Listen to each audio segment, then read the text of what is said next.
who could afford it? Who could afford to teach those children? Who would go in and pay for a teacher? When that opportunity came to St. Andrew's, you opened your arms and said, we will pay for that teacher. And so St. Andrew's, for the past 10 years, has been paying the full salary of a teacher in that school in a dump in Guatemala, so that little children can be lifted up and not have to spend their lives sorting through garbage, hoping for a scrap of food. I think that fulfills the criterion of bringing good news to the poor, giving freedom to the captives of poverty and hurt. Christ is here. Let me give you another little illustration of how Christ is present with us and working through us for the redemption of the whole world. In the African nation of Malawi, half of the population between the age of 15 and 55 is stricken with HIV/AIDS. One of the most terrible outcomes of that sickness is that young adults are dying by the thousands, leaving behind little children.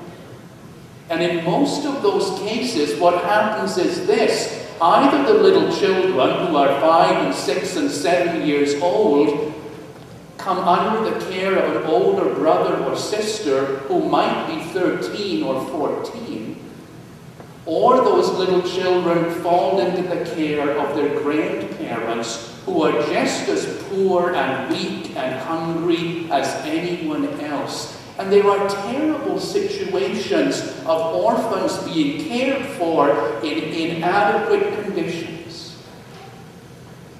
But what hope is there for them? Who would have the courage and the faith to reach out and to help them? Once again, the people of St. Andrew's have done that. We have provided orphanages and daycare centers. We provide support and education and food and medical facilities for those older brothers and sisters, 13 and 14, trying to raise their family of younger siblings. We reach out with support and strength for those grandparents who are not only grieving the death of their children, but now also left with the caring of their grandchildren. Through our support of Presbyterian World Service and Development, those lost persons are redeemed, those mourning people are comforted, and Christ's work is done by you.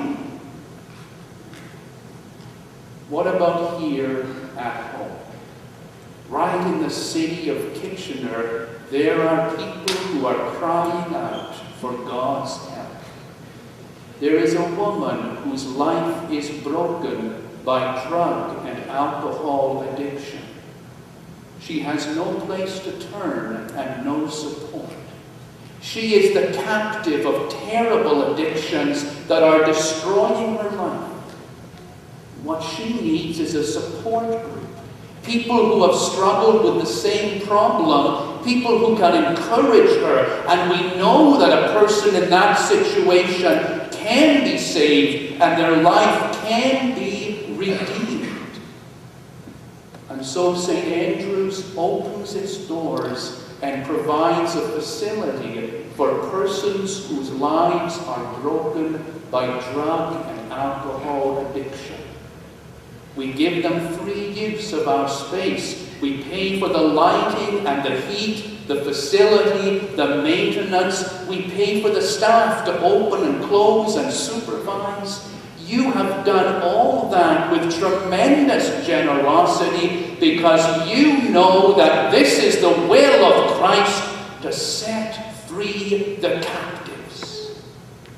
And I could stand here for the rest of this day and pick out the missions one by one, that you have undertaken because you are here to do the will of Christ.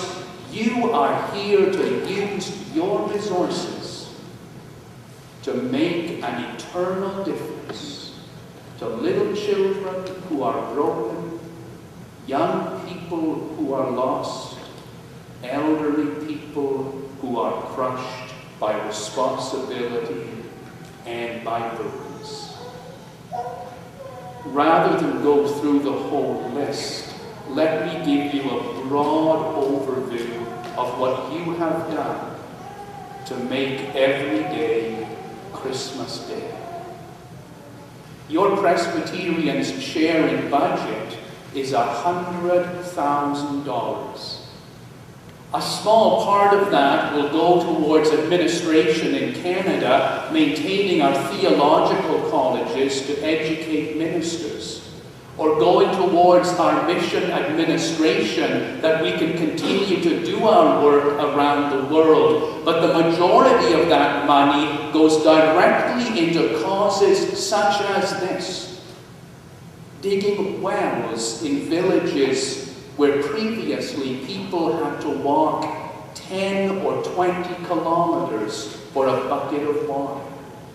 Providing food, agricultural programs, medical facilities, hospitals, schools, help and strength and development of every kind. You are giving out $100,000 per year for that. Christ is with us. We own a house next door to the church, which we provide to family services to help change the lives of teenagers at a cost to us of $18,000 per year. But we do it with joy because it means that we are making a permanent difference in the lives of young people who otherwise would have no hope. When Hurricane Katrina devastated places in the southern United States, St. Andrew's sent a team to help rebuild. We work in Guatemala. We support another teacher in Kenya. We help out with the Canadian Food Grains Bank, sending thousands of tons of split peas and beans and corn to nations where there is famine. In St. Andrew's, we have fulfilled the 5 criteria for the coming of the Messiah. We have preached good news to the poor.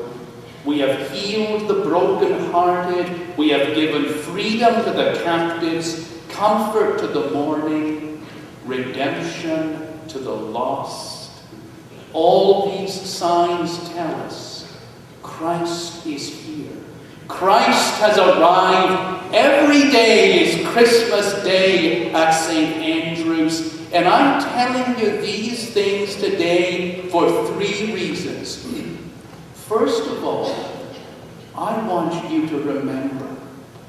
I want you to remember who St. Andrew's is. There is no church like this. There is no church that has your generosity. Your doors are open from 8 o'clock in the morning until late at night, 7 days of the week. Every community agency that needs a place to meet, to help people in need, meets here. And we provide that free of charge at a huge cost to you. We support missions with incredible generosity, and I want you to remember that. We're here to provide worship for you, but you provide so much, and I want you to remember, so that when you go out from this place today, you will go out singing and dancing and leaping for joy and saying, what a privilege it is to be a part of a family that cares so much and gives so much with such joy. Christ is here with us.